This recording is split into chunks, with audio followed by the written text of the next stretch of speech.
What is the true purpose of our life. हमारे जीवन का वास्तविक लक्ष्य क्या है, वास्तविक गोल क्या है। मतलब हम सब यहाँ पर पैदा होते हैं, सारे काम करते हैं, मोस्ट ऑफ द सेम ही काम करते हैं, पढ़ते लिखते हैं, खाते कमाते हैं, शादी करते हैं, बच्चे करते हैं और बीच बीच में तरह तरह की चीजें एंजॉय करते हैं और एट द एंड मर जाते हैं। तो ये जो पूरा साइकिल है ये सबके लिए सेम क्यों है? क्योंकि इस पृथ्वी पर जितने भी लोग हैं, चाहे वो इंसान हो या जानवर हो या चाहे पशु पक्षी हो, ये सब के सब लोग यही काम कर रहे होते हैं। हम लोग भी अपने जीवन में सब कुछ ट्राई करते हैं, फिर जो अच्छा होता है वो सही चुनते हैं। जैसी परिस्थितियां हमारे अनुकूल होती हैं हम वैसे काम करते हैं और ऐसा ही जानवर पशु पक्षी भी करते हैं। तो भाई फिर डिफरेंस कहाँ है और लाइफ का जो पर्पस है वो कहाँ है? क्योंकि अगर कोई पर्पस नहीं तो फिर तो हम बिना पर्पस वाली लाइफ ही जी रहे हैं। तो दुनिया में रहने वाली मोस्ट ऑफ द जनता के अकॉर्डिंग हमारा जीवन जो है 70-80 साल का होता है। तब तक हमको करना क्या चाहिए? अपनी ज़िंदगी को खुल के एंजॉय करना चाहिए, सारी चीज़ें देखनी चाहिए, सारी चीज़ें ट्राई करनी चाहिए, दौड़ना चाहिए, भागना चाहिए, उड़ना चाहिए। डिप्रेशन एंजाइटी भूल जाओ, 2 घुट मारो, झूम जाओ। और असली मजा तो तब आता है जब जो झूमने के बाद भी आपका दुख खत्म नहीं होता। ये दुख का खत्म नहीं होता बे।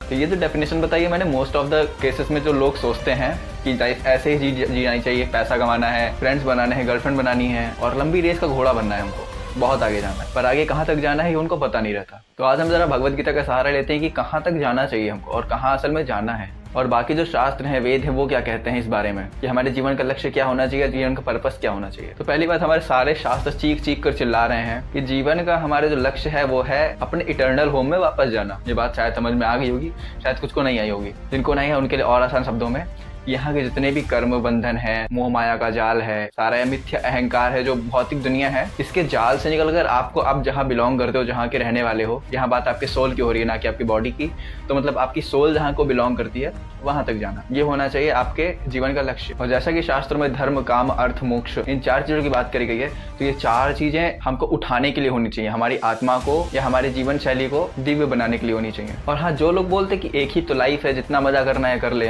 बिरयानी भी ट्राई करते हैं, दारू भी ट्राई करते हैं, 4-6 गर्लफ्रेंड्स भी बनाते हैं, ये भी ट्राई करते हैं, तो उनके लिए लगता है कि शायद वो हिंदुइज्म को नहीं मानते या फिर जो पुनर्जन्म वाला जो कॉन्सेप्ट है, जो फिलॉसफी है, उसको नहीं मानते। तो उनको अपना थोड़ा ज्ञान बढ़ाना पड़ेगा, ये भौतिक ज्ञान नहीं, थोड़ा सा आध्यात्मिक ज्ञान बढ़ाना पड़ेगा। भगवत गीता चैप्टर 2 वर्स 27 में भगवान श्री कृष्ण खुद एकदम अच्छे से बताते हैं क्लियरली, जो व्यक्ति जीवित है उसका मरना निश्चित है और जो मर जाता है उसका पुनर्जन्म निश्चित है, और इस वजह से हमको सुख दुख नहीं करना चाहिए। तो मैं क्या समझूं, जो लोग इस बात को नहीं समझते हैं, इस ग्रेट फिलॉसफी को नहीं समझते हैं, फिर इसको नकार कर अपने इग्नोरेंस में रहकर ही इंजॉयमेंट ढूंढते रहते हैं, एट द एंड कुछ नहीं मिलता है, तो उनको मैं क्या नाम दूं, आप ही लोग सोचो। अगले वीडियो में बात करेंगे कि इस लक्ष्य को हासिल करने का तरीका क्या है, या कैसे हम खुद को डिवाइन बना सकते हैं, कैसे हम खुद की आत्मा को अपलिफ्ट कर सकते हैं। आज के लिए इतना ही, मिलते हैं नेक्स्ट वीडियो में, तब तक के लिए मुस्कुराते रहिए।